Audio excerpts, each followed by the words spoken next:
definitely dying. Yeah. Definitely dying. TM. You've been targeted by some kind of biological attack, and they're coming for you. Absolutely. Your days are numbered. I finally pushed the Sonic fan base too far. Oh.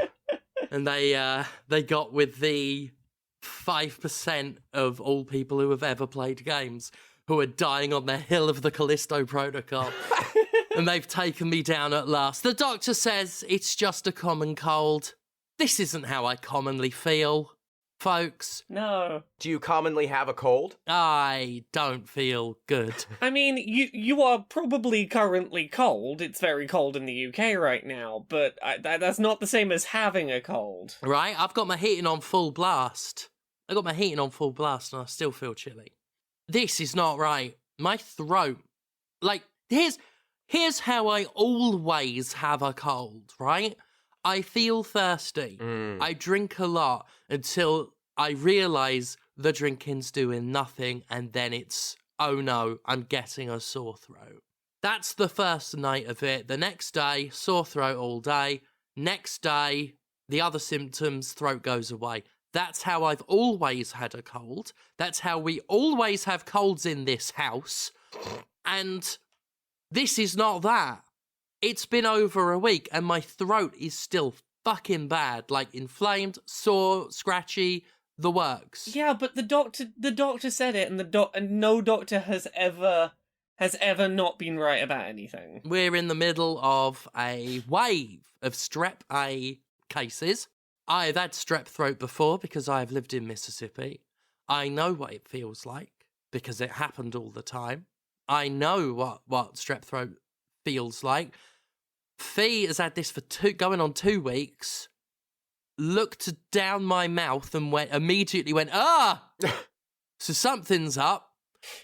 My mistake was when I phoned the doctor and spoke to him before I went in for an appointment, I said, I think it's strep. Yeah. And the moment you tell a doctor you've got something wrong, they will not agree because they know better. The moment I said strep, it was never going to be strep. You never tell them what it is. You tell them what symptoms you're having, and then you leave the door open for them. You go, I've got a very bad throat and there's little white bumps in the back of my throat. Well, the things that describes it. And let them answer the thing. Oh. yeah, because they want to be the ones to work it. It's like dealing with a kid. Oh. You've got to let it be their idea. Wait, you're supposed to let them know about the symptoms? I thought you just weren't supposed to talk to them. No, that's cops. You're thinking of cops. Fuck! Oh, go. You've confused boy. cops and doctors again. Oh, Did boy. you try and ask a cop to check out your downstairs complaints? I did approach a police officer last week and said, yeah, okay, I'm going to turn my head and cough now. Right. You see, that's why you got Billy clubbed. Well, they did follow through on the grab. Well, there we so, go. I mean, I thought it was, yeah. But, oh, wow, that, All right, I guess I should go back to the doctor. I would. Oh. I am not happy about the situation. But I tell you what, right, when this strep throat turns into meningitis, I'm going to have the last laugh. Oh, yes, you are. I'm going to have my last laugh. I was going to say, you're going to have the last laugh in the sense that you're not going to be able to laugh anymore. Oh, God. Unbelievable. So anyway, strap yourselves in because I'm definitely going to be dead next week. Did you say strep yourselves in? Of course I did. Yeah. And I really hope that's the episode title. Yeah, it will. I spent the past 5 minutes so pleased with myself, Conrad. It's rare we get such a clear contender less than 5 minutes in, but that's beautiful. Right? Good job. Just gonna make a note of this right now. I'm still on fire. And that's just the fever speaking. Heyo. I don't actually have one. But this is not right. The throat is my worst one from symptoms as well. Yeah. So I have been feeling the worst, the actual worst. I have felt worse than anyone else has felt in the country. Ever. At least in the past 2 weeks. No one in the world has ever felt as ill as you're feeling right now. No. I'm certain that's definitely accurate. I feel like King Henry VIII's testicles just before he died. bloated with syphilis. I've not got syphilis. Sorry, I just realised I've not got syphilis. I thought drained, but... Well, I mean, considering what he had, it was probably drained 3 times a day at least. Oh, well, welcome to Podquisition. Oh, hello, everyone. Here. We've got video games. We've played some of them. We did. We might have opinions on them. Yeah, Yeah. I played a couple. Is that true this week? Did any of us do any video games? I have to confess. Yeah. I can't hide it. I've sinned against you. I've played video games against my better judgment. I thought you were better than this. Right. I thought better of you. Go on, tell us what you played this week. All right. I'll get the Callisto Protocol out the way. Oof. Oh, quite a place to start, huh? Best part of Callisto Protocol was putting it down and saying I've had enough of this. I have seen you very upset about this. It's upsetting. Can I just say, I'm shocked to learn that you need more than telling people your game is like Dead Space. You need more than that for a game to be good. It's so desperately trying to be Dead Space. It really wants to be Dead Space. Its entire identity is what... Don't you wish we were Dead Space? Although the marketing materials look like Death Stranding. Wow. That suit, I was looking at that, I was like, is this Death Stranding? I'll say this. The Callisto Protocol wanted you to think it was Dead Space so badly during marketing that I've been playing a game for the last year called Is It Another Dead Space? Every time there's one of these big video game conferences, we look out for how many Dead Spaces can we count in this conference? And it all started because of the Callisto Protocol in one conference, got 3 different trailers, all of which looked like different trailers for Dead Space. Oh, yeah. And from that point onwards, I've just been like, yep, is it? It's the Callisto Protocol again, we got more Dead Space. It's not a Dead Space. The thing is I don't think the Death Stranding thing was intentional. No, it's just a visual design aesthetic thing. It's a result of them coming up with their version of the Dead Space rig suit. Right. And like everything else in this game, it's like Dead Space but shit. It's just a shitty version of that, with a shitty version of the health system that was running along Isaac's spine. Like, now it's just on the back of the neck, a bit like a prison sort of barcode thing, because that's what it's meant to be. It's like a future barcode. But it's just the same thing. Like, there's such a thing as a spiritual successor. Sure. And then there's straight up, like there's spiritual plagiarism. Spiritual self-plagiarism in this case, because, you know, like, the marketing has been so desperate to remind you it's from the makers of Dead Space, but it's every single aspect of it is if they had to market it like that, because without that knowledge, it just looks like the most desperate, cloyingly desperate ripoff. It feels, and like, this is maybe not a fair comparison to the thing I'm going to compare it to, but to the degree, but it feels. It reminds me of Ukulele, in that it's a spiritual successor, not in the sense of we thought about the ideas that inspired us to make the original thing and try to make something that captured that same energy. It's, we can't legally make another one, but we're gonna try and we're gonna take the whole list of things we did and sort of shift them an inch to the right and hope that it's still good. Yeah, it's the chestburster scene from Spaceballs, basically. Like, legally distinct, but just the thing. You know, like, they put eyes on a xenomorph puppet and called it a day. And it's basically that. Like, everything. I can't put into words enough without you actually experiencing it. Like, just how badly it just lifts everything from Dead Space and does it worse. From the camera angle, to the way the character moves and feels and stomps on everything, to the very lighting and the colour scheme. It feels like they're trying to reinvent the wheel. They looked at the wheel and went, the wheel works perfectly fucking well. What if we made a bunch of changes to the wheel and hoped it still worked just as well as a wheel as it used to? That's the thing. It's like they saw a wheel and then made a replica out of twigs. I think that they've tried to make it aesthetically seem like it's exactly the same thing, while every single bit of it is just intangibly worse, because they can't just have it be the same. Everything fundamentally feels different. Everything about it just feels off. Like, camera angle, controls, the way the character feels, the animations are basically the same but worse. Yeah. The health bar on the back of the thing, the aesthetic of the menus, the aesthetic of the in-game item shop, it's all just a facsimile of Dead Space, up to and including a kinesis module. Like, by the time he got a glove that did kinesis shit, like in Dead Space, I gave myself eye strain from rolling them so fucking hard. It's pathetic.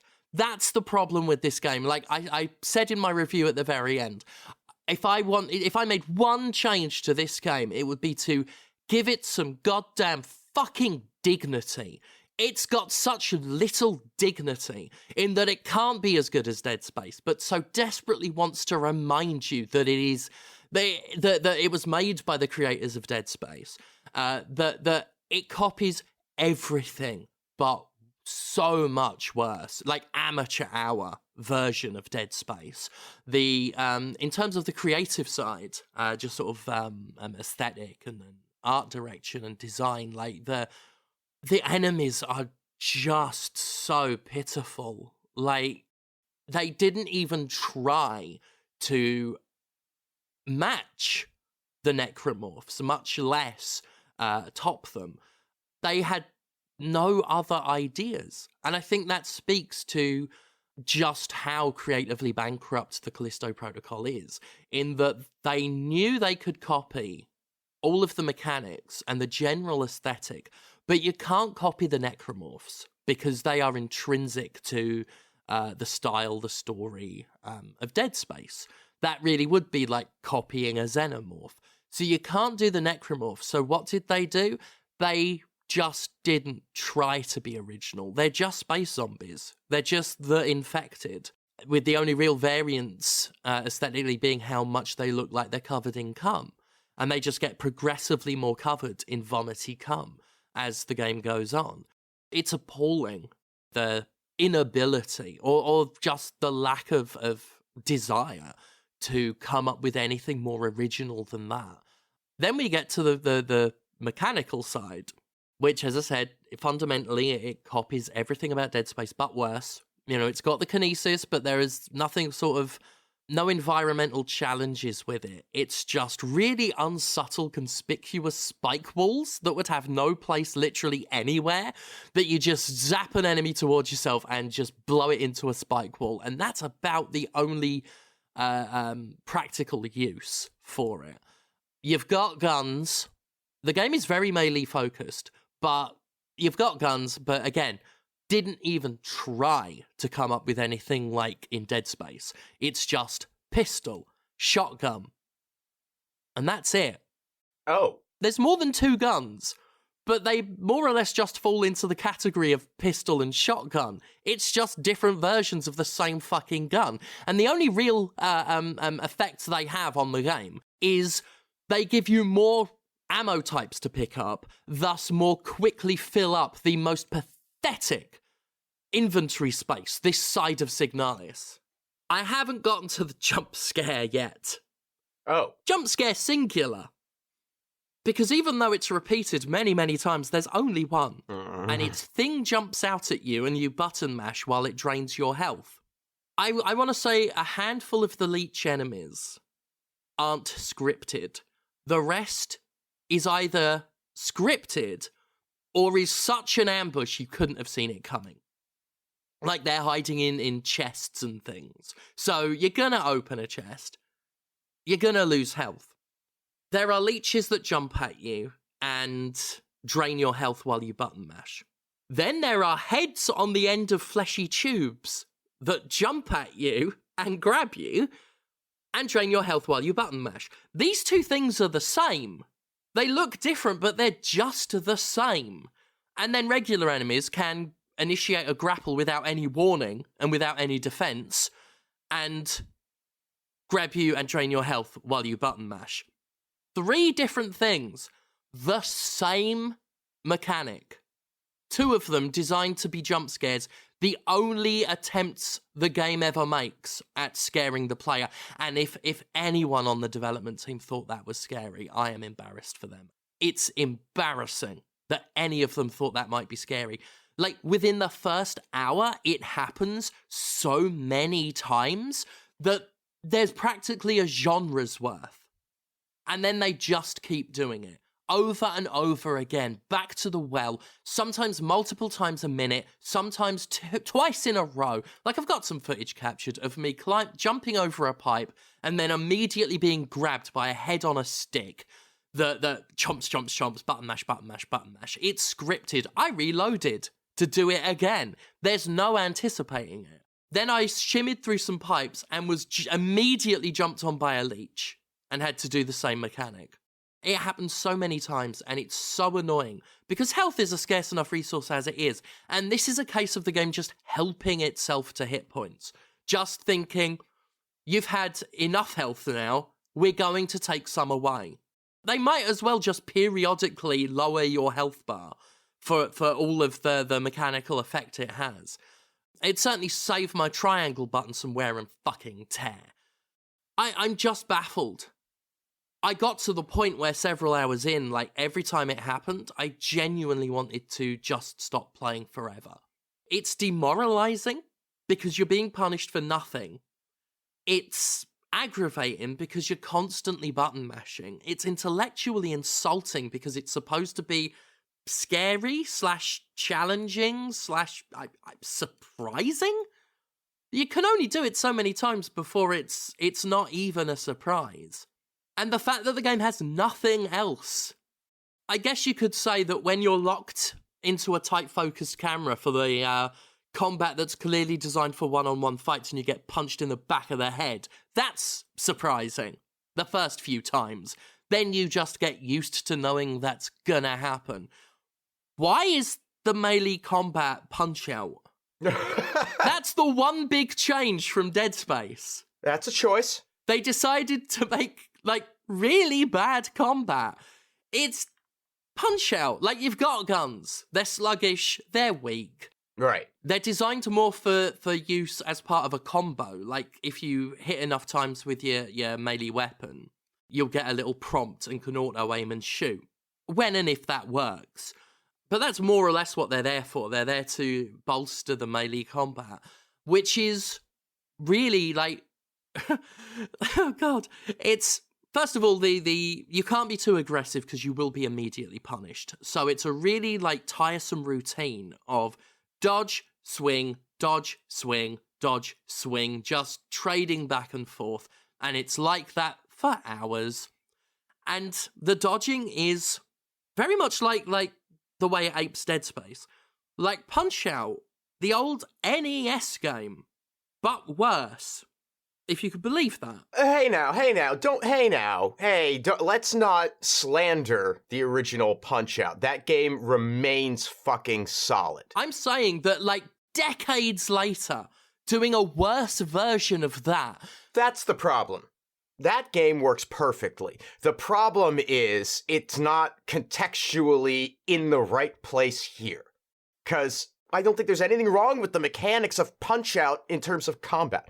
You'd think, in all these years, they might have made it work a bit better. Or at least matched it. It shouldn't be hard to do a bargain basement version of that. Because they've done it so much worse. Like, so much worse that it's beyond belief. So, the dodging works the same way. Except more rudimentary. You use the same stick you're using to move. The movement stick. You hold left or right. You hold it. The first fight doesn't tell you this. You get told after the first fight, which just makes it more confusing because I was trying to time my dodges that time and fucked up a lot until I was told that, no, you just hold it. So you just strafe because you still move. So you're strafing left or right, doesn't matter which direction. left or right, while the camera is trying to focus on the enemy, but because you're moving around it, the enemy has sort of been visually shunted off to the side of the screen. Bear in mind, there can be other enemies that have a full range of vision and you don't. That can just, as I said, punch you in the back of the head or grab you and spin you round and force you to look at them so the other one can punch you in the back of the fucking head. But yeah, so you're moving in anticipation of being hit, at which point the character will auto-dodge. The only time you have to be more on the ball than that is if the enemy, again, with no real telegraphing, attacks more than once in a row, in which case you've got to hold the stick the other way. And that is a bit more timed. You know, they swing while you're holding, they swing again, you switch sides, which side you're holding the stick. Mm-hmm. If you hold backwards, you block, but you take damage while blocking, so it's functionally worthless. And that's it. So it's more simple than Punch-Out, but worse. Right. Which is amazing to me. Because if, we could have that argument over whether it's hard to do good Punch-Out. It should be relatively easy to do shit Punch-Out. And they can't even do shit Punch-Out. Because that system is so bad. It works great in Punch-Out. It's a one-on-one fight with a combat system designed entirely around dodging punches. Right. This is just garbage. Because it's the same stick as movement. Yeah, that's not good. And why is it in a third-person horror action game to begin with? It's not good. Just do a normal dodge like a normal game. It ruined my last Friday. I'm sorry. The only time I so much as cracked a smile was when the 100th fucking grab attack broke my camera and I couldn't move it and I couldn't even aim a gun with it. It was just staring off to the left and I couldn't move it forwards, couldn't see where I was going, couldn't fight, couldn't do anything. That's the only time I bitterly laughed that the worst mechanic in the game also had the sheer fucking nerve to break it. I realise this game has some people who have decided that this is what they're gonna champion, but it is the crudest pantomime of Dead Space that anyone would consider it even a pretender to Dead Space, let alone a successor, let alone brag about it. It's beyond my comprehension. It's awful. I cannot. I could have the floor for the entire hour and change, and I would not be able to communicate how extreme the frequency of the QTE ambushes are. The sheer frequency. There's nothing I can do without you seeing it. Yeah, because, that's even an element in Dead Space that, in Dead Space it worked because it was judiciously applied.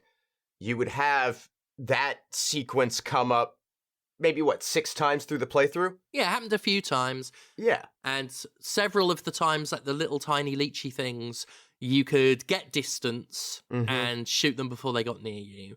This is, like I say, half of them scripted, and they take your health, and it just feels like the game is just helping itself to you. Like it's just arbitrarily punishing you. Because everything about this game feels so hostile. I said if this game was a person, it would be the one that was described as a vicious little shit by everyone it's ever met. It's just spiteful. I hate it. Also, it's got audio logs, but no real story. And I don't think I've seen shitter audio logs. A few vague sentences that don't really provide backstory. They're just reacting to what's happening in the moment. And the only reason I can assume they're in it, because they had nothing for it. It's one of them things where you ask, if you had no ideas, why did you do it? And the only answer is Dead Space did it. Yeah. Dead Space had audio logs. But the thing is Dead Space had a fucking backstory. It had world building. This is, you crash a ship, you are in a prison. You're in prison for no reason. And then you don't even spend time in the prison to build atmosphere or anything. Like Chronicles of Riddick, where that was the best bit. No, you crash a ship, you get imprisoned, zombies. Mm. That's it. And I don't mind a game that cuts to the fucking chase, but, like, give me something. And then you get audio logs and think, okay, well, this will build up the backstory. And it doesn't. It just doesn't. They're brief. They develop no characters. They don't tell you anything. They're just a couple of sentences of pure fluff. No, fluff gives it too much substance. Fluff is a physical entity. It's not even that. It's gas. Mm. I hate it. I hate the Callisto Protocol. Mm-hmm. I'm sorry, Steph. I was definitely curious and hopeful that, because I'm a big Dead Space fan. Yeah. That's one that I'll pull that back out and play it, every couple of years and have a great fucking time. So I'm very disappointed to hear that it didn't come out. I hate EA. Sure. I love Dead Space. And I'm a big fan of spiritual successors in general. Yep. I'm not a fan of certain ones, but the concept of the spiritual successor, I'm into. Bloodstained. I fucking loved Bloodstained. But I was looking forward to this. Even after the reviews had said, they'd been middling at best. I was like, I don't often think like the average critic. Hopefully I'll like it. And the second fight, by the second fight, I was like, this ain't gonna go well, is it? By the umpteenth QTE ambush, I had a moment where I opened a chest and a leech jumped me and grabbed me and took me from green health to yellow. And then I immediately opened a door and an enemy turned around and grabbed me and took me down to 1 hit point. From green to 1 hit point without a chance to fight back. Yikes. Spiteful, hateful little shit. That's what that game is. It's a little shit. And that's my essay. Right. Other stuff we've played this week. Where do I want to start? Do I want to start on the game that I think is bad but with good redeeming qualities, or the game that I think is good but with big caveats and bad things to it? Which end do I want to start on today? Well, we just had a public hanging of a game. Maybe want to lighten it up as best we can on that, because, yeah. Okay, so I'm going to talk about Marvel's Midnight Suns, and I've got to give a caveat here, Yeah. before I even start talking about it, which is, about a year ago, I played this game in an unfinished state for work purposes, so take any discussion of this game I have with a grain of salt, but also I'm going to be pretty fucking critical of some things about it. I don't think they have to take it with a grain of salt. I think it's worth me saying that so that no one goes, you got paid money in relation to this game at some point, therefore anything you didn't say about it. No, I get that. Disclosure, but I trust you. Yeah, I want to disclose that before praising the game and criticizing its fucking monetization. I've been looking forward to hearing about this, actually. Yeah, so Marvel's Midnight Suns is sort of XCOM, but for superheroes, but also with a big social link system, and also it's a deck builder. And for a game that I'm describing with that many descriptors, it should not work. That is too many things wedged in together. I largely think this game is very good. I want to get out of the way my biggest complaint about it, and I think for you, Steph, this is going to be a deal breaker. This game has cosmetic microtransactions in it in a full-price AAA's game. Yeah, I saw that. But that's not the worst thing. Because I could have maybe put that aside if they only existed in, on the main menu, there is a marketplace icon, and you can go there and you can buy cosmetic microtransaction outfits. If that was it, I'd probably be less critical. The problem is it does something really fucking shady, which is when you're in gameplay, you can go into a menu and customize your character's outfits, including seeing a list of outfits that you can unlock using in-game currency while you're playing. This list also contains, just in the middle of the list somewhere sometimes, a paid real money only cosmetic item just in the middle of the list. So if you're someone who likes to tick off lists and have things completed and not have any gaps in a thing, Yeah. when you're going through character customization, if you're not spending money, there will always be one that's grayed out because you didn't spend money on it in the middle of the list. And that's scummy. And, like, that is specifically, like, really fucking predatory shitty monetization. Yes. Well, we've done a Jimquisition together on this. Yeah. Like, the neurodivergency being preyed upon. Like, that is for completionists as well as, like, people who Yeah. have a neurodivergence that makes them, you know, fuck that. Yeah. And here's the thing. I want to talk about the game as a wider whole. Because I know for some people that's not going to be a deal breaker. It's going to be something they can look straight past. And for those people, I do want to talk about this game because, like, it's a real shame I have to give that caveat.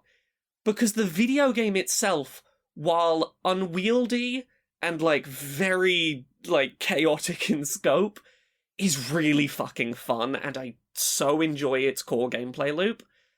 So, it's a game of two halves, and we'll talk about these sort of tactical missions first. You take a team of 3 superheroes on a mission, and it is essentially a deck builder.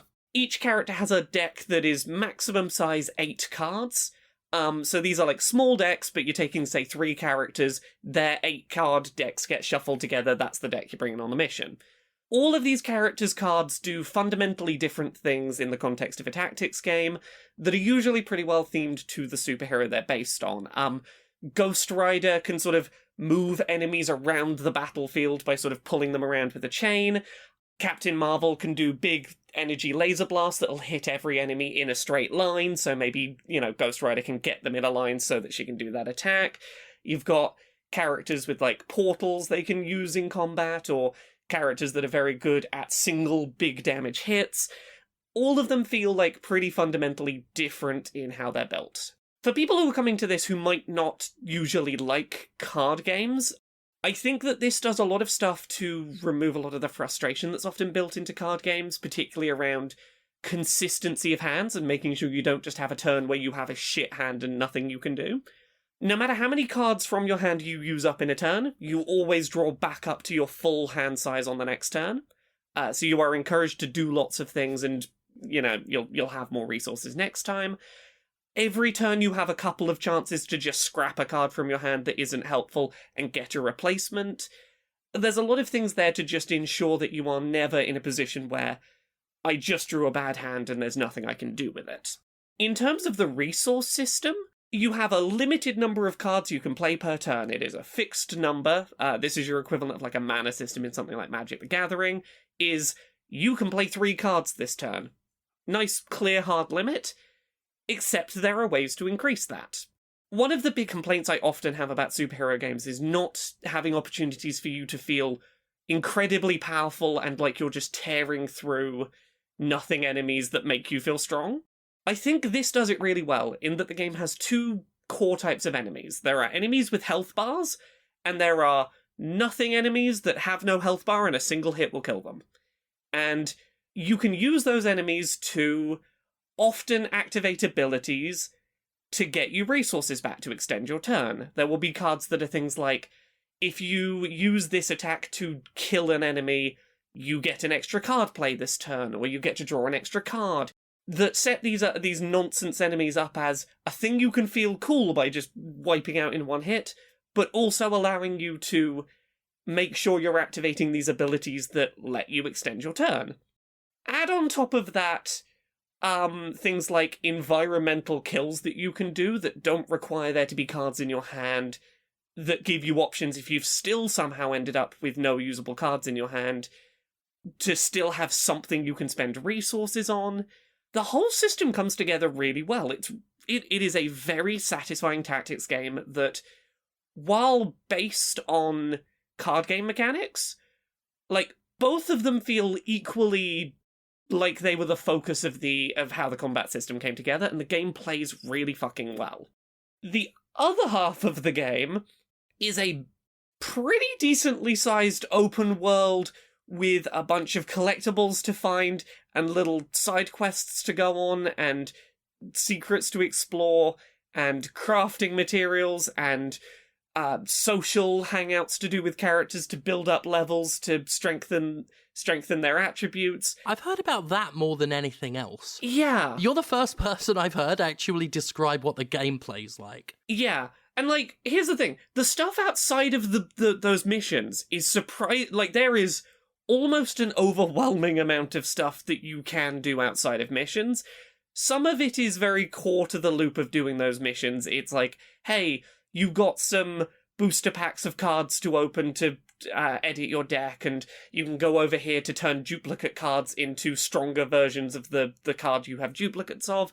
There's lots of things that are, like, mechanically, I'll do some quick stuff between missions before I go back out. But a lot of it is also, I'm gonna go have a picnic with Iron Man and talk about guns and stuff, or I'm gonna go try and find a secret passage and click on some weird statues. I don't know what that's gonna do, but I found some statues, and, like, there is a lot of things that are not doing an XCOM in this, that they are somewhat... There are rewards for doing them.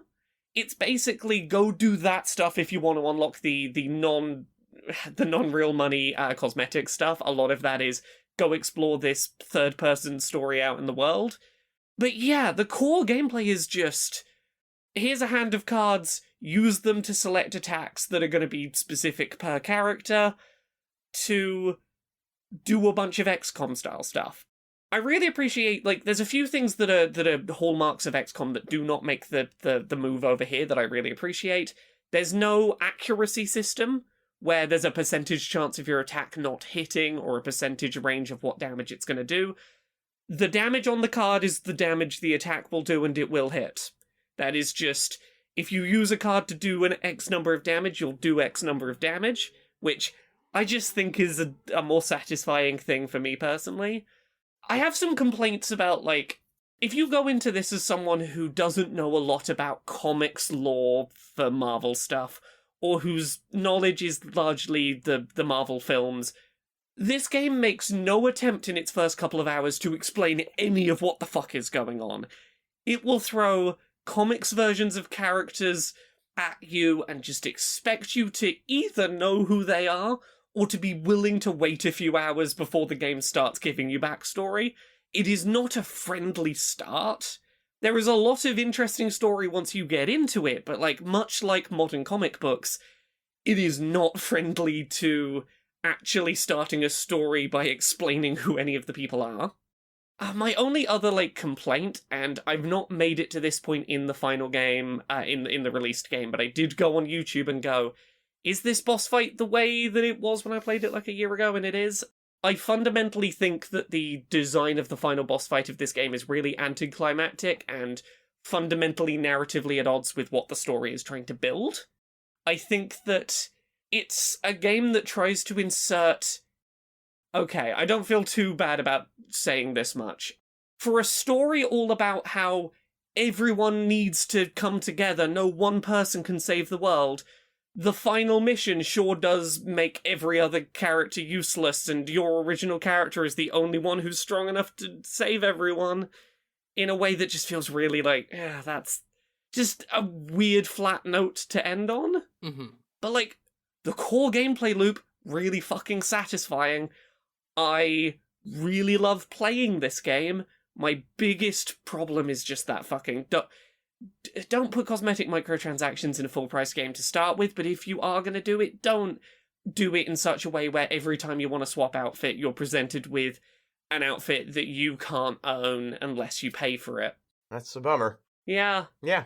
That's Midnight Suns. If you can get past that cosmetic microtransaction stuff, there is a very satisfying mechanically game in here. Just...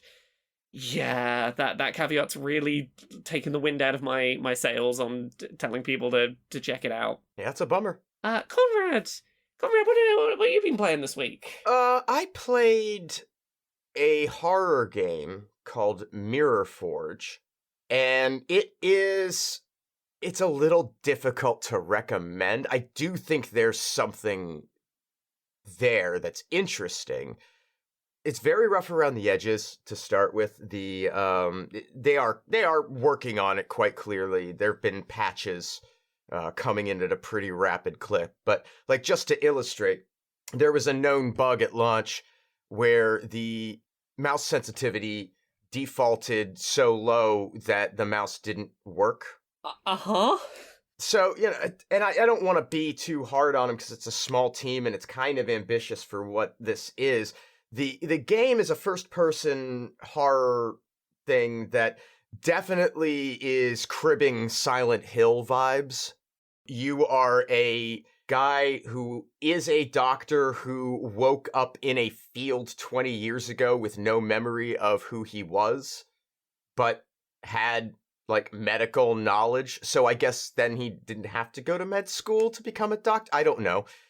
There's some gaps there that are a little weird, but you start passing between dimensions, it seems. It seems like there's this sort of multi-dimensional weird tale thing happening. It wastes no time getting squicky with the fleshy bits, and when you are in that stuff, it's creepy. Like, the environments are creepy, there's some unsettling visual elements. There are some jump scares, they're fine. I think it does the thing that more modern first-person horror games tend to do these days. Instead of just like the straight-up jump scare, it's here's the thing that's moving just in the edge of your peripheral vision when you come into a room. And that's good and bad. It's good in the sense that jump scares kind of are lame a lot of the time, especially if not well executed. But also, I apparently have just terrible visual observation skills when taking in a scene in a video game, because I was constantly missing these things that were happening. Like, I went to a corner to go pick up an item. Apparently there was a big-ass spider there that it, like, tunneled through a wall. I missed it. Didn't see it. People watching my stream saw it. I had no clue. Maybe that's just a me problem, but the controls generally feel off in a way that is, I had to use the mouse and keyboard because the controller inputs weren't functioning right. My left analog stick, it was not detecting movement on the x-axis. Yeah, it was weird. So I went to the mouse and keyboard, but with the mouse, everything has this sort of floaty movement to it that it doesn't feel quite one-to-one direct. There's a real, like, sort of drift in your movement that didn't make me feel queasy, but I could see somebody having a motion sickness thing relating to it.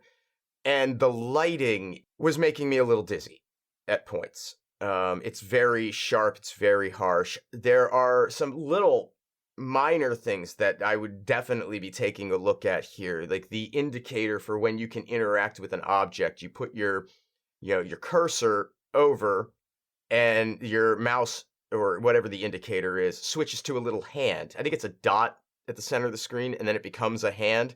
But the hand is not, there's not enough contrast. It's sort of a light gray or whitish. And then when you're looking at things that have all of this sort of harsh light reflection coming off, it's very hard to see when that changes at points, and you can't always tell what you can interact with. It'd be nice if there were just like a tint to that would make it pop a little bit more. Little things like that. The writing is fine.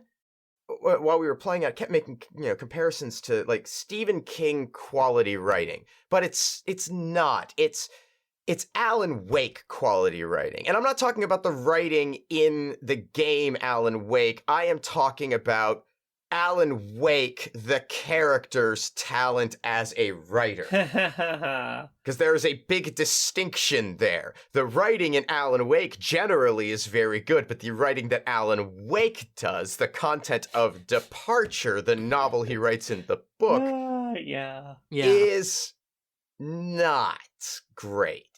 You get it, but it's not particularly solid.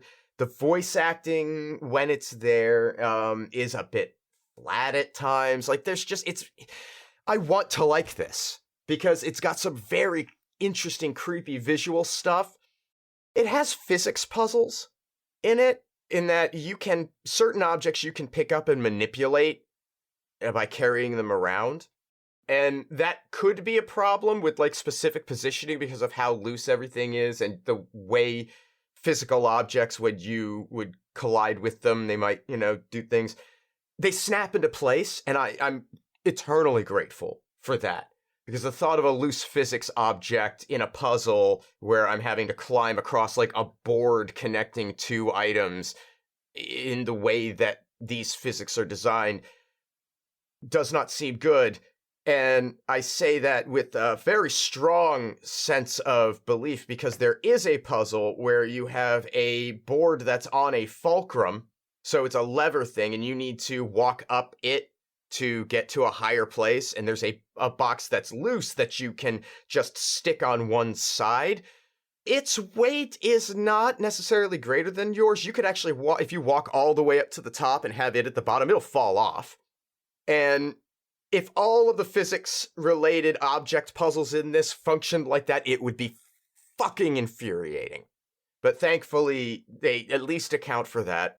I think I'm going to keep playing it a bit further. I feel like I'm maybe a third of the way through the game. And like I say, I think there are things it has to offer, but there are both elements that, on a technical level, probably need to be addressed in some fashion. And then there's other stuff that, like the narrative and some of the other things that are just never going to be able to be any better than what they are, and that we're just going to have to live with that. But even some of the puzzle stuff, you have a journal that points you in the right direction-ish. Sometimes it's very helpful, sometimes it's not that helpful. I've also run into situations where I've, broken a puzzle in the game. There is one sequence where you have to put together items that you are all over a room in a specific order as dictated by a computer to produce an acid to burn through a thing. And the first time I was in the room, I didn't go to the computer that sets this in motion. I just sort of wandered around, checked out the room. I found a flask. I picked the flask up. I saw a thing on the desk with the computer that very clearly seemed to be a place to put said flask. I put it on there. Then I touched the computer, and it told me I needed to put the flask on. And it wouldn't progress because the flask was already there. Now, I think they actually had technically tried to stop me from picking that item up in the first place, and I just managed to get around it. So there's a lot of glitchy things in it. Also, some of this puzzle stuff, a lot of this puzzle stuff, and some of this is down to, I think, a lot of the tactics, the techniques that have been employed by first-person horror and weird first-person games in the, after Antechamber. Yeah. Because I think we can all sort of recall what a revelation Antechamber was as a game where you would look at something and then it would shift the environment outside of your perspective in a way that you are just basically teleported to another place. This does a lot of that.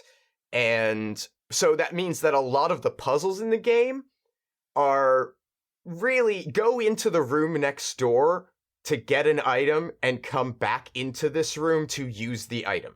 Just so we can change the environment on you and do that. Yeah. And it's fun a couple of times, but then you realize I'm just going into the next room over and over again. And so it feels pretty hollow. Like I say, I want to like it. I wish it were something I could recommend because I've been jonesing for a good horror game, and Callisto Protocol was such a fucking disappointment, apparently. It's not good. It's not good. Let me tell you about Callisto Protocol. and this again, hard to recommend. I think the price point on it is pretty reasonable, though. Let me see, what are they selling that for? $11. So as it goes, at least it's budget priced for an indie. And I don't think that that's an unfair ask, but it's still hard to recommend. And I hope that they continue to patch it and it comes around a bit. Usually this is where I'd jump back to Steph and go, what else have you played this week? But I'm going to jump in with one of mine purely because it feels like such a good fit to what Conrad's just talked about. Because I also played a horror game this week about shifting environments while you're not looking. that I wish was a better horror game than it was. I played The Devil in Me this week, which is the latest of the Dark Pictures anthology. Those, like, little mini supermassive games, the little sort of choose-your-own-adventure horror ones. And I really wanted to like this more than I did.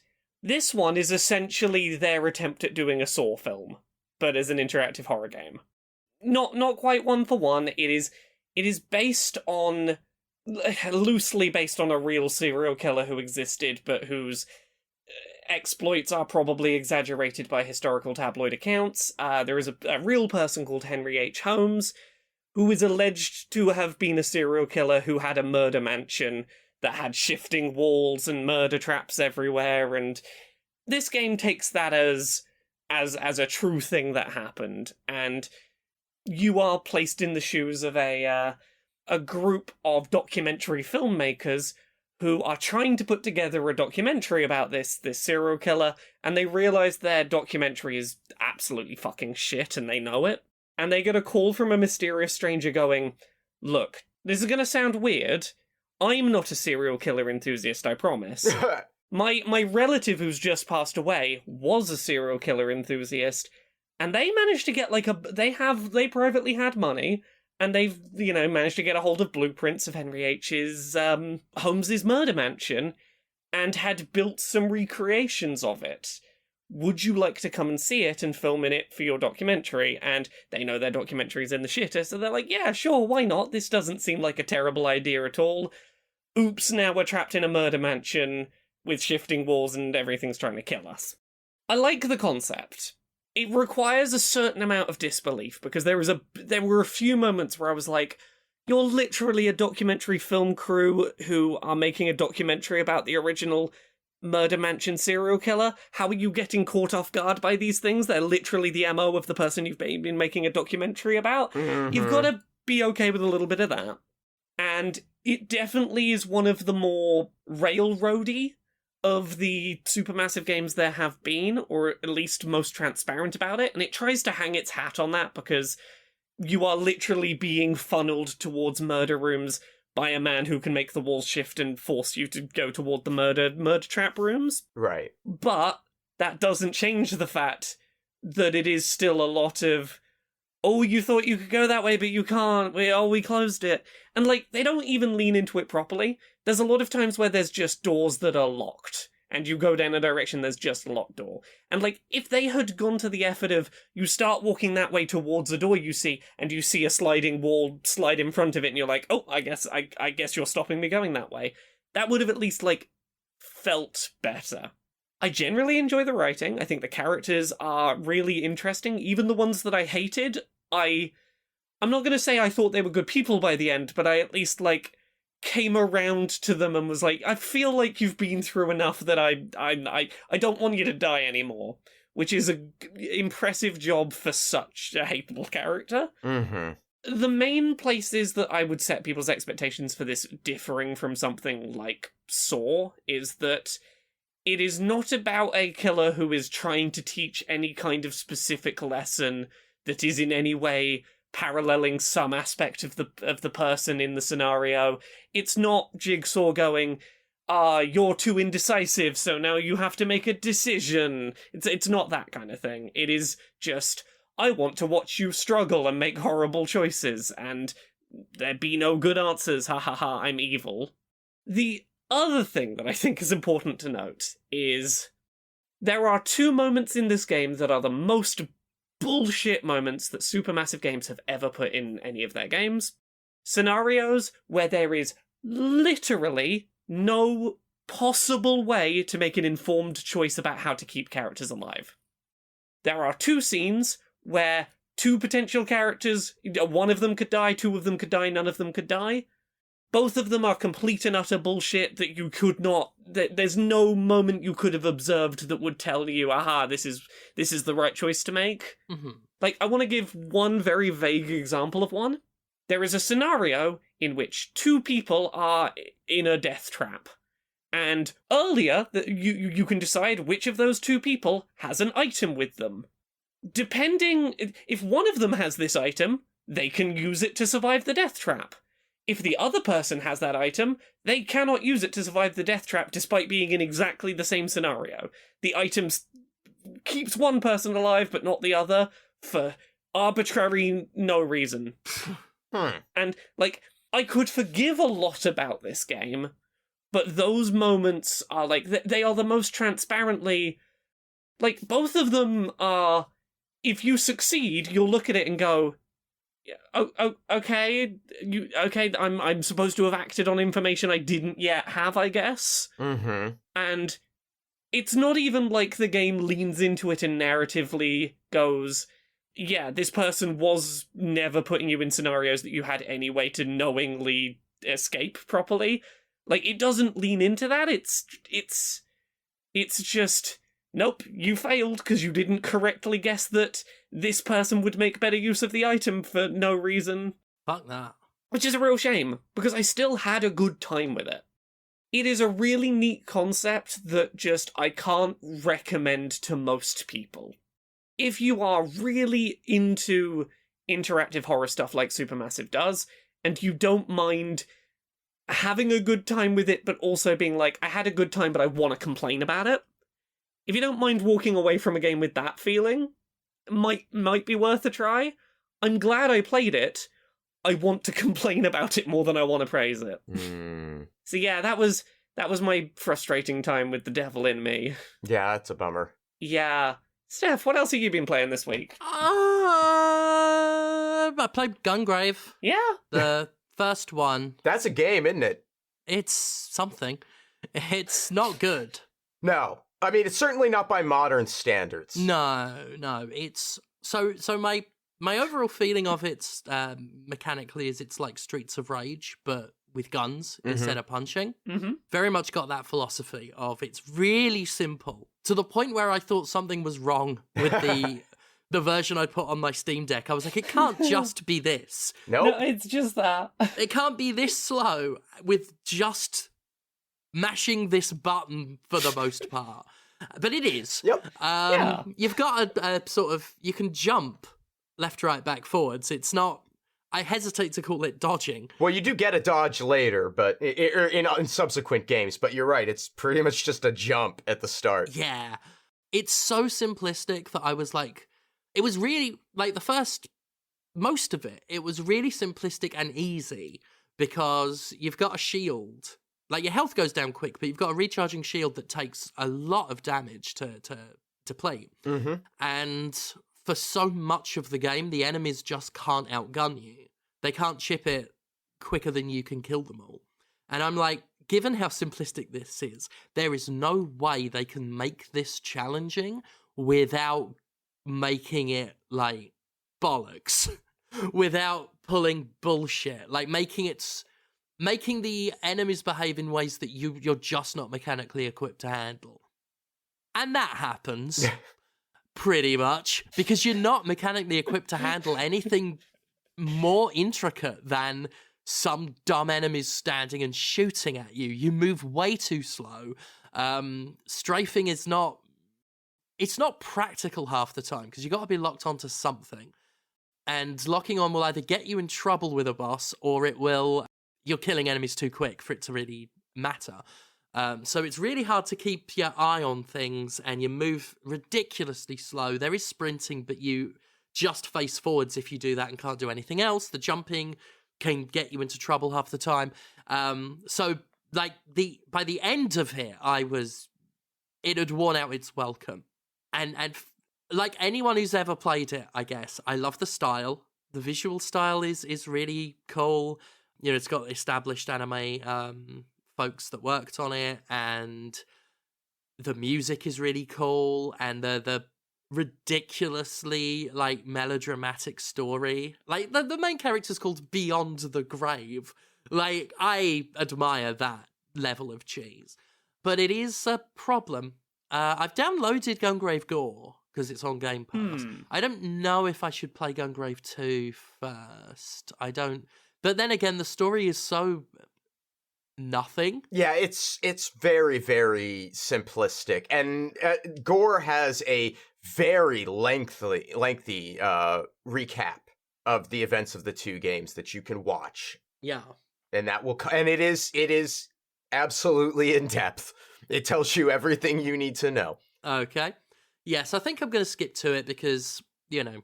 The other thing that's interesting is that you're going to be in doing that because they made some gameplay changes in Gungrave Overdose that, they tweak the formula a bit, and Gore, to a certain extent, is more reflective of the original than Overdose, which is interesting. Okay. But it is a bit faster. It certainly looks better. But it's a lot of what you described still. It's just smoother and a little bit faster. Yeah. Yeah, like I was talking about the VR game last week, and like everything you said there could be said for the VR game as well. This series is not a series that changes very much. It has its one thing, and if you're in the mood for that thing, there it is. Well, and one of the funny things about Gore, and I don't remember if this was in Overdrive or even in the original, but like you can, it has like Evil West. You can chain, dash into an enemy and zip across real quick. But that's just gonna get you fucking killed in this game because you can't move for shit. It's not like Evil West where the dodge works really quickly and responsibly, and it will interrupt anything you're doing and give you the range of movement to escape. No, you do the dodge in this, you're probably still gonna get hit. And that reminds me, I mentioned this, and I mentioned this last week while talking about Gungrave Gore. But I was on there's a train level where you have to clear a section of train and get down between the train cars before you hit a tunnel and die instantly. I went at great length about this. Steph, you would fucking hate it. You would fucking hate it. Ooh. Because you can fall off the sides of the train. There are enemies all over the place that will do knockback attacks. There are signs above the train that you either have to step to the side of or jump over. Now, it's nice they'll take out the enemies. I'm just recapping everything I said last week. But the real bitch is when you get to the end of it, there are mines that will, they're like the pop up, pause, and explode mines. And I don't know, if it's supposed to give you an opportunity to, like, melee them to destroy them. Or you're supposed to dash back, dodge roll back real quick, but your dodge roll range isn't far enough necessarily to get away from the explosion. The timing is really difficult. The melee swing is too slow, and there's 4 of these fucking things, so you're not going to get them all at once. And if one of them knocks you down, you will run out of time before the tunnel hits you. I switched it down to easy, hoping that might make a difference, but not without a lot of faith. I was correct. It did not solve the problem. What wound up happening to me is a mine exploded and knocked me off the side of the train, where I glitched and happened to be standing right on the edge on, like, maybe a couple pixel width platform on the edge of the train that's not supposed to be there, and I edged my way. Like, I sat there and went through the tunnel. And I'm like, oh, okay. All right. And then it just kept going and going. The train sequence didn't stop at any point until I managed to edge myself along to the gap of the train cars and jump in there. And then it cutscenes the end of the level. And I was like, well, shit. Oh. And then I've not played it since because I was like, this was such bullshit. I don't feel like I earned this in any way. I'm glad to be past it, but I feel like shit. So I'm not playing anymore. Fair enough. Yeah. But yeah. So Gungrave is a game I didn't particularly like, but I'm glad I played it. I think if you had played it at the time, you might have had a different impression of it. I'd have probably had a kind of view of it, I think. Yeah. But even on the PS2, like it's not even as responsive, quick, or gives you as much of a fight as a protagonist as something like Blood Rain. Like Blood Rain really is in that sort of shit tier thing, and I've always had sort of a fondness for it. But I think going from a game like that to this would be difficult for me. I think you're probably right. Now there's a freedom of movement in a game like Blood Rain that this just does not have, and I think that is I mean, that's a very conscious choice. Oh, absolutely. You're supposed to be a tank. I get that. I think it's fine. The problem with you meant to be a tank is it's fine until the game stops treating you like one. Right. I think that's the problem, is the moment they try and make it challenging, there's only one way to do that. And that is to present enemies, or bosses in this case, because rarely is any enemy a threat, but to give you boss fights where they can just move faster and hit harder than you. Yep. Yeah. And it just feels, it's just shit by that point. I got to the final boss and just stopped. Yeah. Like I'm assuming the big munchy head is the last boss, or certainly like the very end somewhere. I believe so. It's a pretty short game though, isn't it? It is very short, yeah. Yeah. So yeah, glad I got through it. I will give Gore a try. And yeah. No, won't be picking it up again. But I am sort of interested in the Gungrave world now. It's Watch the anime. Yeah. Watch the anime. It's really shockingly good for what this is. I'm considering it. Yeah. Conrad, have you played anything else this week? No, that's pretty much it for me. I mean, I played more Pokemon, but like I've got nothing really to add other than, despite the fact that it's bullshit, they removed the shiny sound effect. I am also really fucking deep in the shiny hunting on this game, and I'm really enjoying it. That's my update on Pokemon. I'm still having fun. What about you, Steph? What else have you played? I played 2 other games. One I can get quickly through. Skyward Sword I replayed because it was on sale. And when I first played Skyward Sword, I hated it because of how much it was pushing the motion shit. And they even had like the director at the time being like, I can't even imagine a Zelda game in the future without motion controls. All of that fucking bullshit. Which made me sad because back in the day I had very little patience for motion controls. I still maintain the best use of motion control ever was on the Wii version of Twilight Princess. Just shake the nunchuck to roll. That's it. No need for one-to-one movement. Just moving your hand a bit as a stand-in for a button. Similar to how I always said that a little grenade button on the screen in the corner near the buttons on a PS Vita game was the best use of touchscreen in gaming. I just like, they work better when they actually enhance the existing experience, not when they try and force an experience on you. And that's the difference between Twilight Princess and Skyward Sword. I got past the first Girahim fight, got to the, I guess, second area, dungeony area with bombs and lava, I think there was. Yeah. And I just, at that point, just said, fuck this, put it back in its box, and mailed it to Jonathan Holmes. And I said, you review it, I can't be fucked. I didn't even get that far this time. It's still shit. I'm sorry. It is probably the worst mainline Zelda game. It is fucking dreadful. The forced motion controls get in the way of everything, and it's one of those really bad Nintendo-specific games. I was going to say a thing very quickly.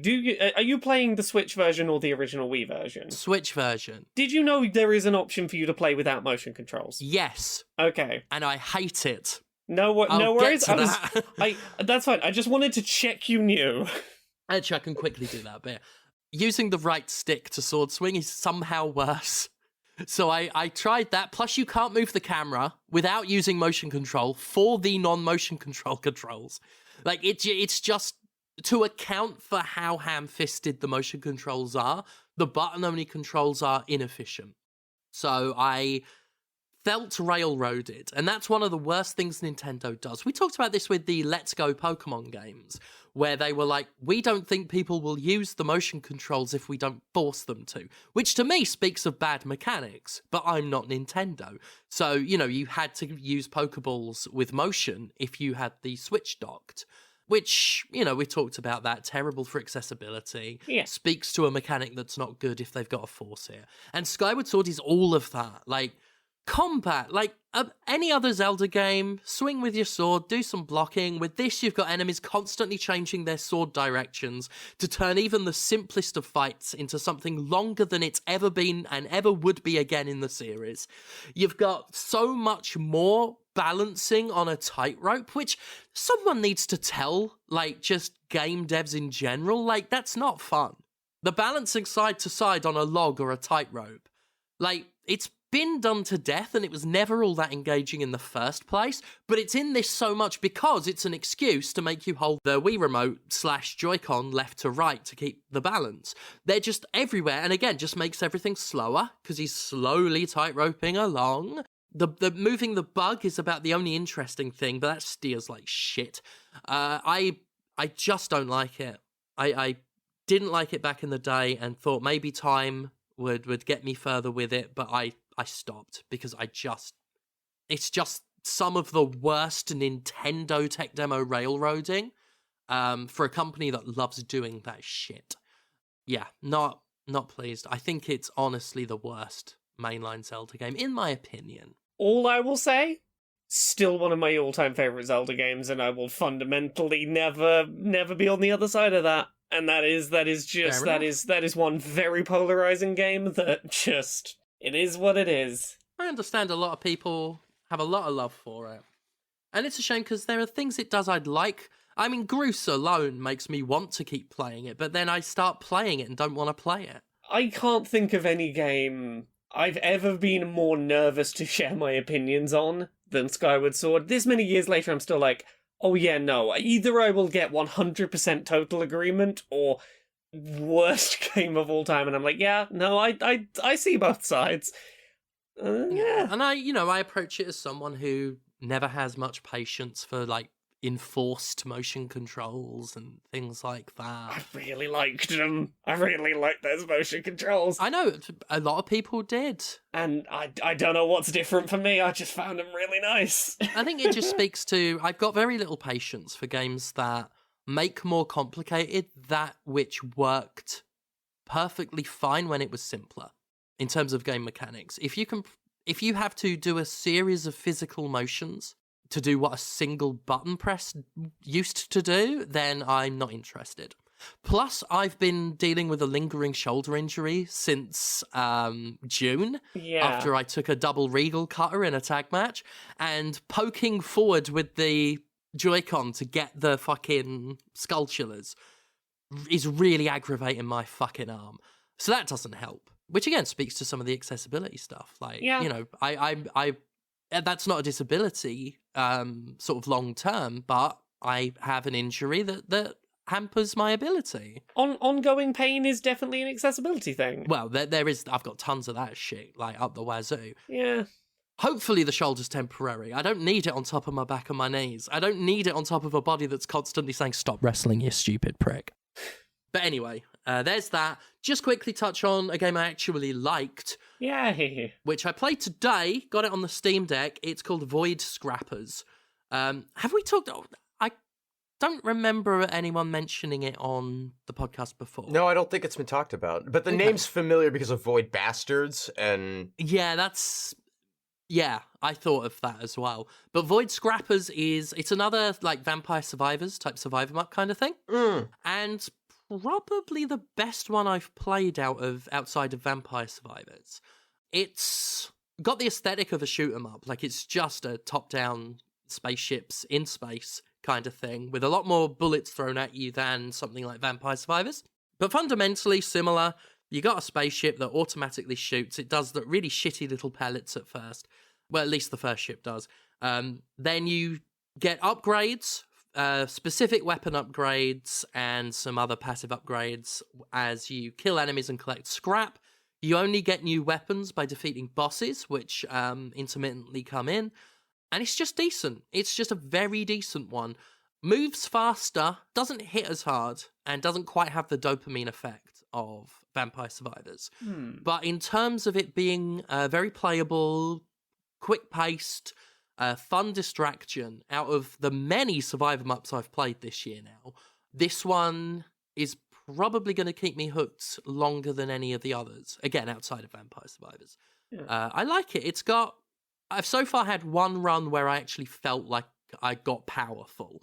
I used a different ship from the main one, which started with a laser and had a little prism flying around it that if the laser hit it, it would the laser would blast off in all directions. And then I just kept getting laser weapons and upgrading those specifically. Because you've got like projectiles, which are bullets, explosives, lasers, and orbitals. And they can all be, passive upgrades can be applied to all of them, but you can also upgrade each weapon individually. And I found focusing on one weapon type is the best. So you only have to really worry about one type of upgrade and stuff. And lasers is really good, because even though the graphics are very simple and the effects aren't that dazzling, getting lots of different coloured lines just flying across the screen is quite good. And you can, especially with the one with the prism, you can really, because they also get upgrades very specific to them about to lasers, which is interesting. Like upgrades themselves don't seem to be universal. Like using the one that starts with a laser, you get an upgrade that can give a percentage chance of each laser you fire spawning another laser, which I didn't see with the other character. So yeah, I do like it. It's very, again, not as good as Vampire Survivors, although, disclosure, I wrote for that game. But I am liking that one a lot. So if anyone's sort of looking for another Survivor-type game, then Void Scrappers is the best one I've played outside of Vampire Survivors. Well, since we are on the topic of Survivors, it did occur to me that I did play one other game this week. Oh, yeah? I played Beautiful Mystic Survivors. Okay. Can you guess who the target audience is for Beautiful Mystic Survivors? Is this another one of those, it's secretly just anime porn? Not a secret. Not a secret. And in fact, they have two versions of the game on Steam. There's Beautiful Mystic Survivors, and then there is Sexy Mystic Survivors. And apparently the players are a little pissed because it's like $10 more or something for Sexy, and they didn't set it up to be released as DLC. They'd always intended them to be two separate products. So then they had to make a bundle to like discount it so that people don't feel like they're spending too much money buying both the softcore and the hardcore versions of it. I'll say this. If it's good enough for Pokemon. Hey! I was annoyed when I bought Violet and realised that it's on Scarlet where the Pokemon get their tits out. But other than that, I mean, the $10 upsell is really fucking shitty, though. Well, you could, yeah. I mean, you could just buy the other one, the Sexy one, in the first place, and I guess save $5 by not buying them both outside of the bundle. Oh, I see what you mean. Sorry, I thought. Yeah, no. Oh, I thought you meant you could. I thought it was $10 more. Well, the sexy version is $10 more than the beautiful version. Yeah. Okay. But they are separate products, right? And people bought beautiful, I think, expecting the Sexy and DLC, and they're like, we can't do that. Actually, as a Survivor game, it's fine. It doesn't use sprite-based graphics; they are polygons, I think. It's fine.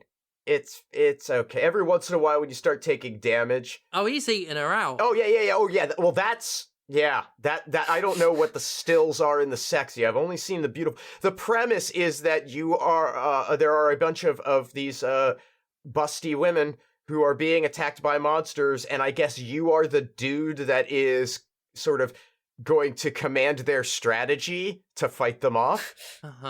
And then you will be rewarded, you see, for having saved them. Yeah. The first screenshot on Sexy Mystic Survivors is just a big anime artwork of a girl bent over licking the head of a cock while someone eats a gaping vagina out. Just buried in that gape. Yeah. Just going for it. Yeah, very, very sloppy is the vagina. Yeah, I haven't even finished a stage yet. I've done maybe 5 runs, something like that. But I mean, all of the weapons are mostly the same as in Vampire Survivors, just some, different effects and visuals, but for the most part the function is similar. Has all the evolution stuff. I know that there are like little minor differences, but if I'm honest, I don't really care enough to remember them to go into them now. It is a Survivors clone. It has slight variations, but I don't think it's necessarily better or different. It's just got tits out. There you go. Yeah. Yeah. Nice. I like this one Steam review that just says, God, I'm lonely. Yeah. Yeah. Should we talk about some newsy things that happened this week? Don't see why not. I think we probably should, because we have really been on a tear today. Fucking hell. Oh, well, we've got a few news bits. We can get through some of them nice and quickly. So once again, we got a bunch more news about Microsoft and their attempts to purchase Activision-Blizzard King. So we'd previously seen rumoured and reported that Microsoft had offered a 10-year contract to guarantee Call of Duty on PlayStation for at least the next 10 years. So the first bit of news we got was that this was formally confirmed. Basically, yesterday, the day before we recorded this, Microsoft officially came out and said, yeah, we have offered PlayStation a 10-year contract to guarantee releasing Call of Duty on PlayStation for at least 10 years. Nothing in here was suggesting that Sony had agreed to that. Specifically, speaking to the Wall Street Journal, saying that, yep, we have offered them a contract that is legally enforceable by regulators in the US, the UK, and the European Union that will, enforce making sure that, at least for the next decade, we bring Call of Duty to your systems. Now, that got followed up 24 hours later by a very different news story that, I've seen a lot of people reading into, and it sure seems like it has some implications. Today's news story: Microsoft agrees 10-year deal to bring Call of Duty to Nintendo if Activision-Blizzard buyout goes through. Okay. Yep. Notably, not PlayStation. PlayStation has not agreed. Nintendo has agreed to a 10-year deal that will guarantee Call of Duty on Nintendo hardware for the next 10 years. What's good for the goose is good for the gander. Sony doesn't get to be all like, oh, we don't get to have Call of Duty if Microsoft takes it, where, and then Nintendo just not get it. Now, this seems totally fair to me. I mean, this sure puts Sony in a position where the public perception is going to be 10 years is a reasonable agreement. Nintendo has agreed to it. So why won't Sony have 10 more years of Call of Duty? It's putting that pressure out there. I feel like Xbox probably fucking loves that Nintendo has said yes. No, this is all real good for Microsoft. Yeah. A company that, has not had Call of Duty games on its hardware for years. It's been years since we've had a main, a Call of Duty on Nintendo hardware. And I've seen a few people extrapolating from this, going, does that mean Call of Duty is good? It now has to get Switch ports? Or do Activision Blizzard maybe know something more than they're letting on about stronger Nintendo hardware coming by the next time the next Call of Duty comes? I think those are both possibilities, but also I think we also shouldn't rule out that the Call of Duty franchise is a franchise. It is not a single game. Yeah. Right? So that they could conceivably produce Call of Duty content for Switch or for Nintendo platforms that isn't one-to-one. Yes, because to be fair, there is nothing in here that says if we release a Call of Duty on Xbox, we will release the same game on Nintendo hardware. Specifically, the wording is a 10-year commitment to bring Call of Duty to Nintendo. Yeah. Additionally, this is not new, but this is not getting rid of something existing. The reply to this from Phil Spencer was I'm also pleased to confirm that Microsoft has committed to continue to offer Call of Duty on Steam, simultaneously to Xbox, which is not an announcement, it's we're going to keep doing the thing that's already happening. Mm-hmm. But again, it's trying to paint the position of every platform other than PlayStation's going to have this for the next decade. You're the odd one out now, PlayStation. And again, this is a move that is definitely going to position to regulators. We have been reasonable. Other companies like Nintendo have agreed to our terms as reasonable. At this point, if PlayStation doesn't accept, that's not our fault, don't stop us making the merger because of PlayStation. I can see what they're trying to angle this as. Oh, absolutely. It's definitely, the concern is that this is anti-competitive, or that Microsoft making this acquisition is anti-competitive. And so they are saying, oh, no, it doesn't have to be anti-competitive. Anybody who wants to compete can compete. Hey, Sony, do you want to compete? And Sony doesn't want to compete. Sony was perfectly happy with the way things were. Yes. And so now they're going, but they can't. It's a bad fucking look to say, oh, we don't want to compete, because that doesn't get them their game. And it doesn't address the antitrust concern that they would really love to shove down the throat of Microsoft. Right. They've put them in a pretty bad corner here. Yeah. And it already seems like maybe it has worked, in that all of the reports saying that this was coming specifically were referencing the FTC and their potentially stepping in to do an antitrust. Mm-hmm. So the FTC has reportedly softened its stance and no longer seems like it's going to be attempting to antitrust block this. And it sure seems like that comes from a report from the New York Post. That is probably a response to this.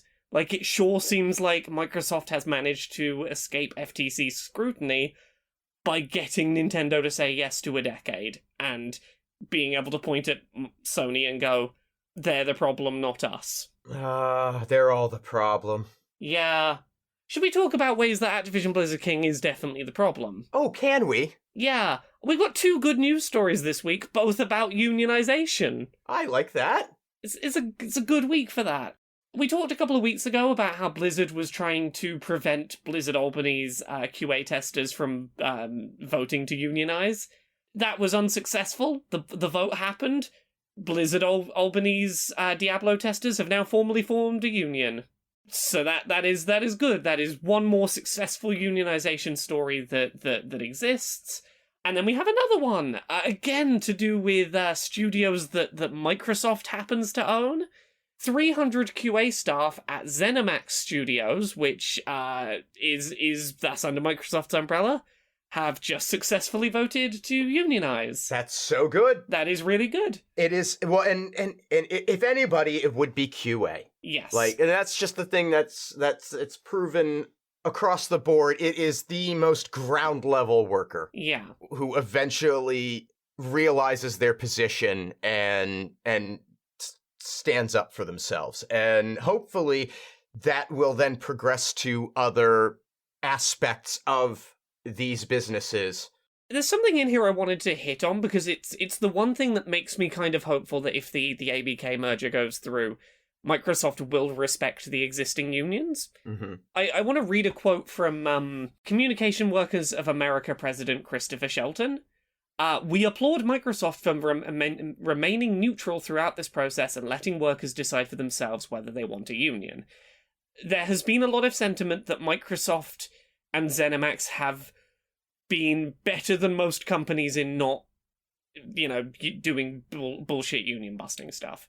And it's terrible to have you remained neutral be a positive, but after a lot of shit that goes around, I'm glad that there wasn't too much faffing around trying to stop these Bethesda, Arcane, id Software QA workers from having a decent vote. By the same token, yeah, I think we should remember the position that Microsoft is in right now. Yes, indeed. They are attempting to perform a massive acquisition on the scale we haven't seen in video games, and they could really not do with the press. Yeah. If somebody's going to get bad press on this, it should be the company they're acquiring, not them. Yes. And so I'm sure they're perfectly happy to let Activision-Blizzard take all the bad press and quietly sit back and let people think that maybe things will be different under Microsoft.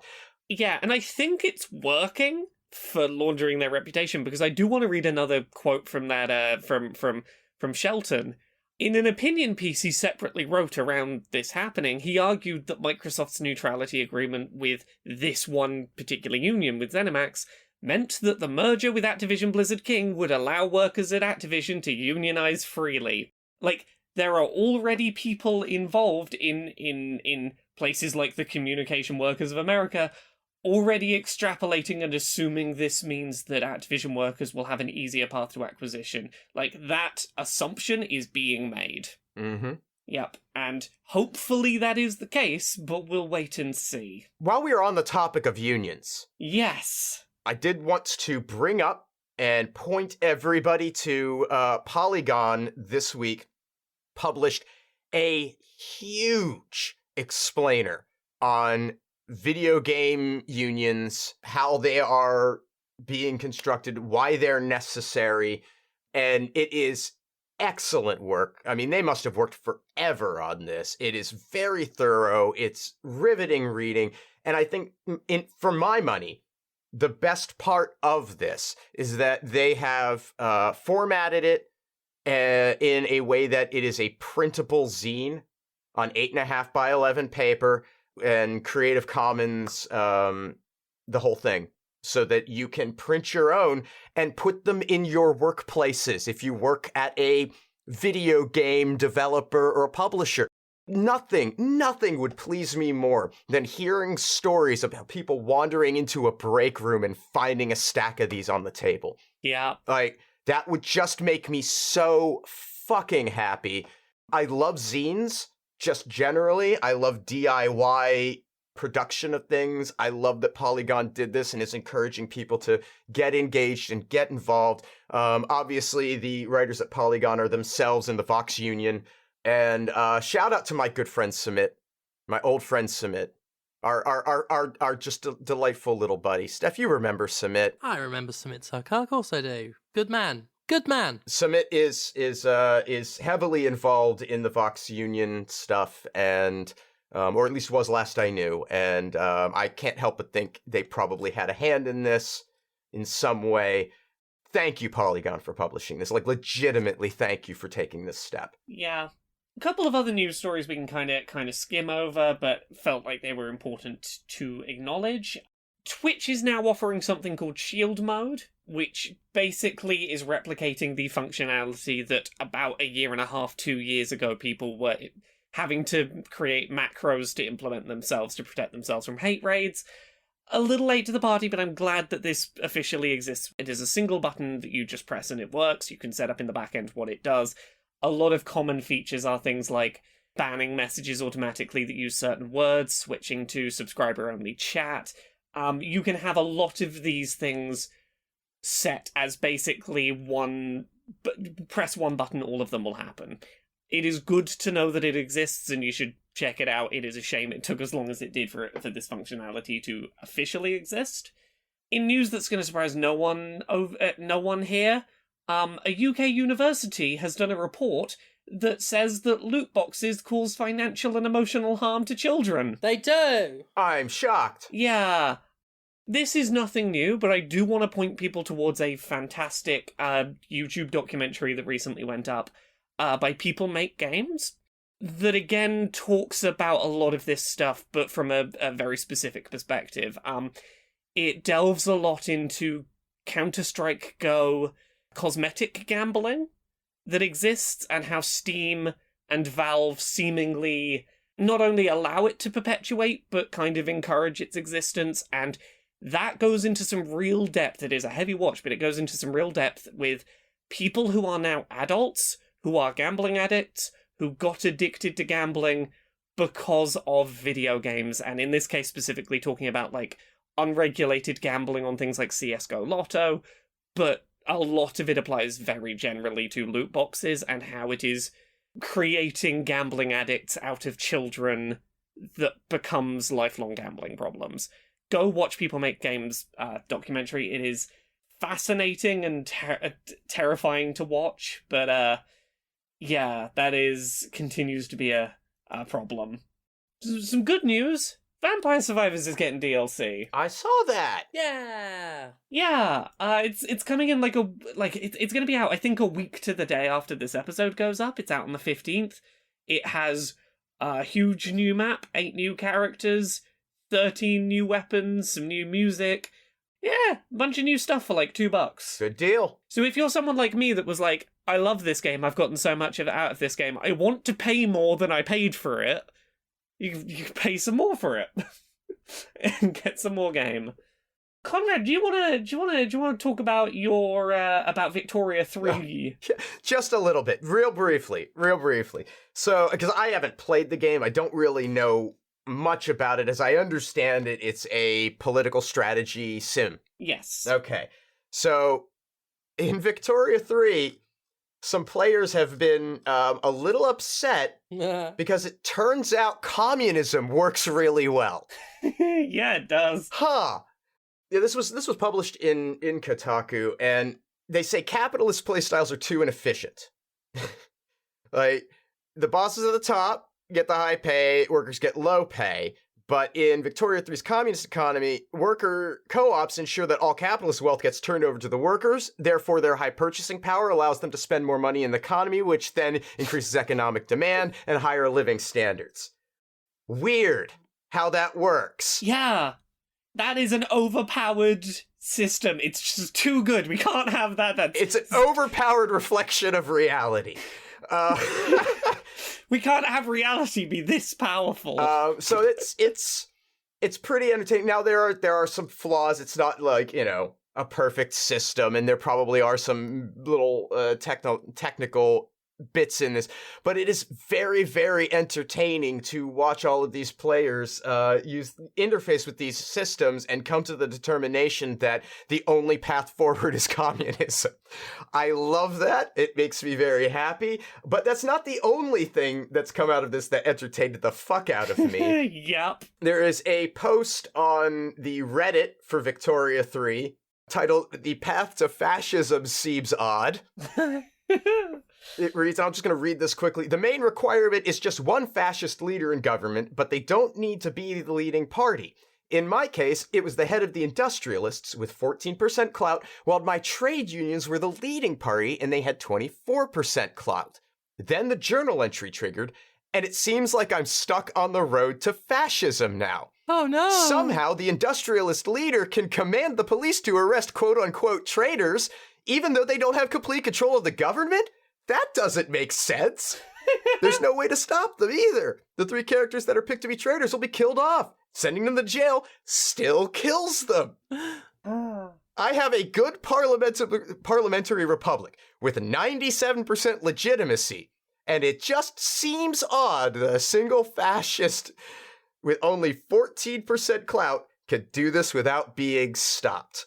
It should be noted, the Nazis were not popular when they came to power. Yep.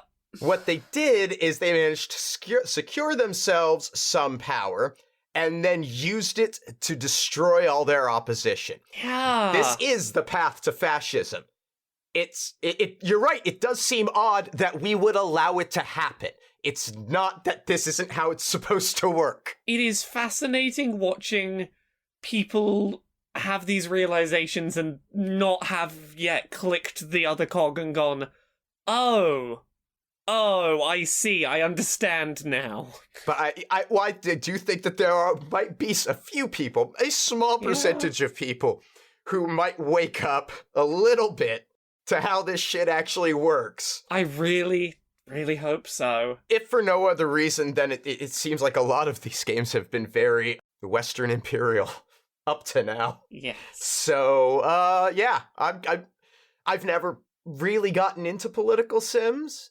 Civ is not a thing that I do. I think I tried to play Civ 4 briefly once. But maybe I'll give Victoria 3 a shot. I mean, it's interesting, and it's a great exposure of just how little the sort of wider gaming public understands basic politics, very basic politics. I've been looking at this response, and I keep flipping back and forth between like sheer amusement at those who are confused by what's going on and exasperation at the ones who are denying that this is at all reflective of real life. And usually, they keep saying, well, that's not reflective of real life because communism's failed, like, at every opportunity. And someone pointed out, like, well, we'll see that happen in Victoria as well once they introduce the CIA. Like that, and then just the people who are now like, it's a game. It's not real. It's a game. And, like, no, this... Yeah. The thing is even if you ignore the fact it's a game, you look at the way communism works, it just makes sense. Yeah. It just makes sense about like paying people an equal share and them having control over, and how that improves the economy because people can spend more money rather than being overworked and underpaid. Like it's so basic. You don't have to be a dyed-in-the-wool communist to understand some of the utter basics of, if more people have money, economy do better. Yeah, I mean, that's literally what it comes down to. The issue with capitalism is that if you have the capital, then you get all of the reward. Yeah. But that you have to have the capital, and that's, so let's seize that means of production, everybody. And then that's a non-issue. We can all own it. We should all own it. That we should. Yeah. Meanwhile, we're gonna have the fucking government whining and complaining that not enough money is going into businesses when I'm about to pay an expensive fucking energy bill. Oh. Like, I'm looking at my bill page right now. I've got to make this payment before I forget. And Jesus. Like, that is, like, nearly $1,000. That ain't going into the fucking economy. Well, it's going to the energy company, but it ain't gonna buy golf clubs for the fucking golf industry whining that millennials killed it. Well, hang on. Wait, real quick, though. Where is that money ultimately going? Because you would think that, gosh, if the economic system functioned as intended, that not all of that money would just go directly to the top to the investors.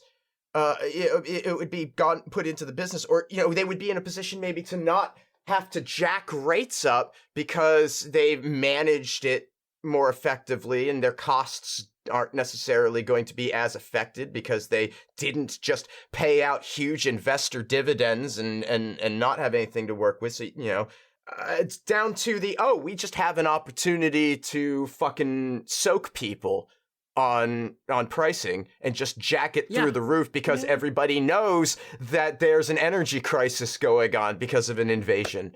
Well, this is the thing, like, the biggest reason why energy bills have just suddenly skyrocketed is simply because the government said, you know what, you can charge more. So they did. Yep. Yeah. Like, they call this a cost of living crisis. It's not. That implies there is some sort of phenomena that's contributing to everyone suddenly being unable to afford to live. No, it's a cost of greed crisis. We're paying for sheer naked greed. I hate the term cost of living crisis. I use it because it's what people recognize, but I don't like it because it lets people off the hook. This is the cost of Tory crisis. If anything, it's a cost of having a Tory government. Yeah. Speaking of people having money that they shouldn't have, and corporate greed from executive types, this is gonna sound like I'm just rereading a story we talked about weeks ago, but I promise you this is a new story. This is our last story of the day. Yuji Naka has been arrested for insider trading. Twice in a month? Yep, this is not the same story from before. This is a new story. Yuji Naka has been arrested. He has been re-arrested. He's Yuji Naka. Hey, goodbye. He's been arrested a second time for a different allegation of insider trading. I'm starting to think he did something, Yeah. There's not a huge amount to say about this, other than that Japanese newspaper Asahi has reported that reportedly Yuji Naka knew about a mobile game, Final Fantasy VII The First Soldier, and used that knowledge to purchase the equivalent of... this one's at least bigger than the last one he did. £865,000 in stock in its developer. So, like, coming up on £1 million in underhanded purchases before the game was announced so that he could, do insider trading. Amazing. Yeah, it's at least this time the amount of money was somewhat more worth it, because wasn't it like 15,000 last time? Like, it was like a tiny amount. Yeah, it was something that it was like silly that you would risk it in their position. Yeah. I mean, me, $15,000, I'll commit some crimes, but Yuji Naka doesn't need to do that. At this point, I look at, nearly £1 million and I go, oh, okay, so what probably happened is that you did a big one and got away with it for a bit and then went, well, I mean, I can just throw small ones out now. No one's looking. Or you started with small one and no one caught you, so you ramped the fuck up. One of the two. So yeah, Yuji Naka might have done insider trading. Maybe more than once. Big surprise, someone who did a crime might do more than one crime. So that's everything. We did it. It's been a long one, this one. It has been a long one. It has. I'm off to nurse my headache and feel sorry for myself. But while I do that, the listeners are free to go do whatever they want, including checking out Laura's stuff, which I'm sure she's got some. My stuff, you can find me at Laura K. Buzz pretty much everywhere. Twitter, Twitch, YouTube, TikTok, Patreon, that's the one that pays the bills. If you enjoy the stuff I do, the best thing you can do is just $1 a month on Patreon makes a whole world of difference. Other than that, I've got a thing coming up in London. Let me just double check the info so I can say the info. On Monday the 19th of December at the Common Press on Bethnal Green Road in London, 7 till 10 p.m, I'm going to be part of an evening of a bunch of authors all coming together and doing signings and talks and things. There's going to be a bunch of other authors there. I don't know if I can say who else is going to be there yet, but there will be copies of some of my books there that I will be there doing signings of. So if you want to come get some books signed and say hello, the Common Press on Monday the 19th. That's a thing. What about you, Conrad? Oh, well, you could find me at Conrad Zimmerman on Twitter and Instagram. You could buy anti-capitalist propaganda that I make at pinfultruth.com or audiobooks at conradreads.com. Let's see. Hang out with me on Twitch, twitch.tv/thatconradzimmerman. I'm actually going to be streaming during the Game Awards. Ooh. On Thursday night. So today, if you're hearing this on the day of release, come watch the Game Awards with me. I expect it will be a miserable experience to watch alone, so come and have some solidarity with other people who are miserable watching it ads. And everything I do online gets supported through Patreon at patreon.com/fistshark. And you know who else has a Patreon? James Stephanie Sterling. I am patreon.com/Jimquisition. That's of that. I also live stream. I've been on a reduced schedule because of the illness. Twitch.tv/Jim Sterling is where that is, though. My next wrestling date is December the 30th. That is in Sheffield at the PPW facility where we do Spectrum. But this is for True Grit Wrestling. This will be the second outing for Queens of the Space Age. Myself and Priscilla, we're going up against Nathan Black and Jack Maxwell. Two people who will be familiar, two bastards who will be familiar to Spectrum viewers. So check that out. My other confirmed date at the moment is February 5th for Sovereign Pro Wrestling, where I will be taking on Shreddy, an actual bodybuilding champion, Mr. Britain. So that's going to be cool. And that's that. Thank you all for listening. Thank you for listening. It's been a long one. We will see you next time. Bye. Bye. Bye.